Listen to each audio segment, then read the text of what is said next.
There are moments in history that the world remembers exactly where they were when they heard the news.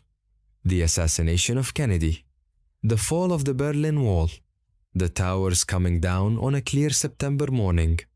And then, on the night of the 1st of May 2011, a quiet, composed President of the United States walked to a podium in the East Room of the White House and told a waiting world that the most wanted man alive was dead. But the story did not begin that night. It began nearly a decade earlier in the smoking ruins of Lower Manhattan, when America made a promise to itself that no matter how long it took, no matter how far, no matter the cost, it would find Osama bin Laden. For 10 years, that promise hung over the CIA like a weight that could not be lifted. Thousands of analysts, millions of intercepted communications, hundreds of dead-end leads that dissolved into desert sand and mountain silence. Bin Laden had vanished. Some believed he was dead. Some believed he had crossed into Iran. Some believed he was living in a cave so remote that no satellite could ever find it. The trail, as one senior CIA officer later described it, had gone stone cold. And then a courier made a phone call.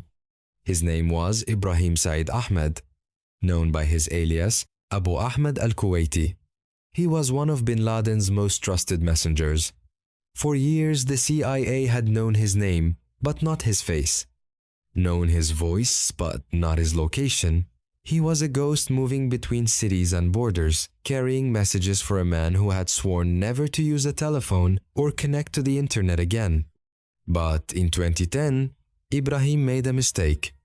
A single phone call, traced through a web of signals intelligence and human sources, led CIA operatives to a white Toyota SUV moving through the streets of Peshawar, Pakistan. They followed that car for months. And that car led them to a compound in Abbottabad. Abbottabad was not a remote tribal village. It was a quiet, leafy garrison town just 35 miles north of Islamabad, a city of retired Pakistani military officers, weekend markets, and children playing cricket in the streets. The compound stood out immediately. It was 8 times larger than any neighboring property. Its walls rose up to 18 feet high, topped with barbed wire. It had no internet connection, no telephone line, and its residents burned their trash rather than leaving it for collection. Satellite imagery showed a tall, thin man pacing the courtyard every day, always staying beneath the pergola, always out of clear camera sight. CIA analysts began calling him the Pacer. For months, the most secretive debates in American intelligence history played out in windowless rooms in Langley, Virginia. Was it really him? The evidence was compelling, but never conclusive. No DNA. No confirmed photograph. No intercepted voice. Just a pattern of behavior, a style of living, and a gut feeling shared by some of the sharpest analysts in the world. The probability assessments ranged from 40% to 95%, depending on who you asked. President Obama later said it was essentially a 50-50 call. He made it anyway.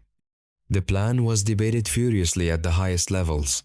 Some argued for a B-2 stealth bomber strike clean, distant, deniable. But a bomb would leave nothing to confirm. No body, no proof. And the compound sat in a residential neighborhood. The civilian casualties would be catastrophic. Others argued for a drone strike. Same problem. In the end, the decision was made to send men.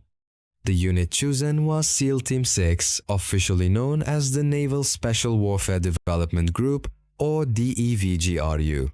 These were not ordinary special forces. They were the tip of the spear.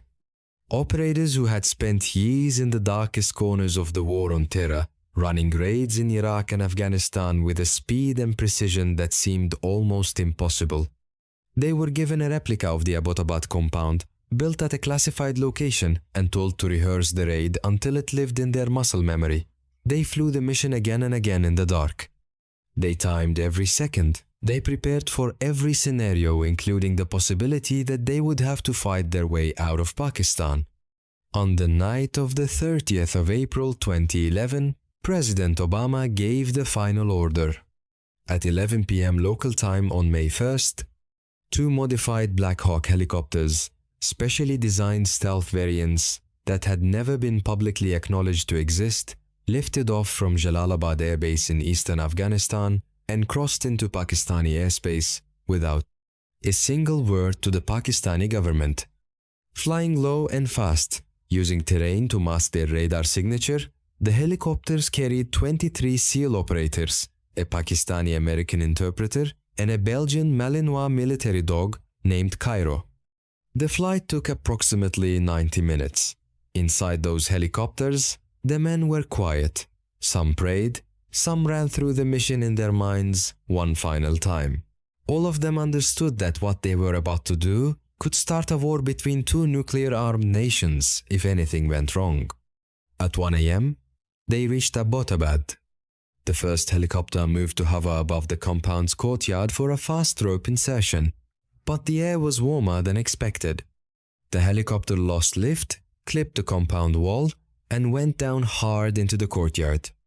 In an instant, the mission was on the edge of catastrophe, echoing a nightmare that every operator in that aircraft knew by name. Desert 1, Eagle Claw, 1980, the mission that failed. But these men were not those men. The pilot brought the aircraft down in a controlled crash landing. Nobody was seriously hurt. Within seconds, the team was moving. The second helicopter landed outside the compound walls. Operators breached the outer gate with explosives. The dog Cairo was deployed to track any escape attempt. A support team secured the perimeter.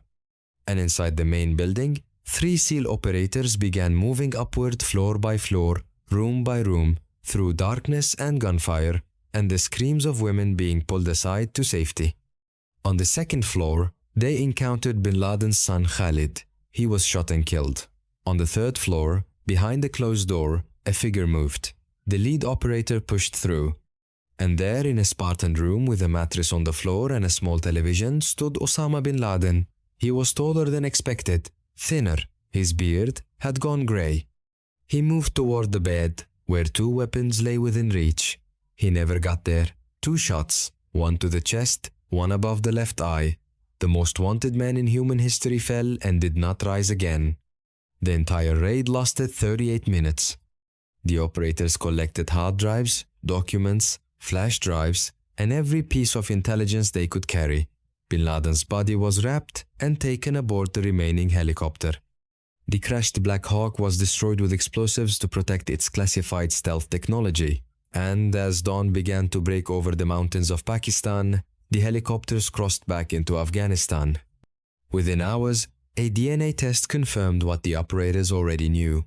Within hours, President Obama made the call to his predecessor George W. Bush and then to the American people. And in cities across the United States, people poured into the streets outside the White House, at Ground Zero in New York, in Times Square, not in celebration of death, but in the exhale of a decade-long held breath.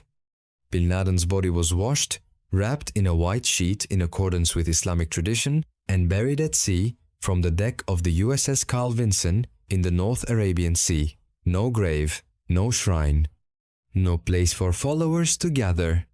Operation Neptune Spear was over. The war it was born from was not. But on that night, in a quiet compound in a garrison town in Pakistan, America kept its promise. Justice has been done.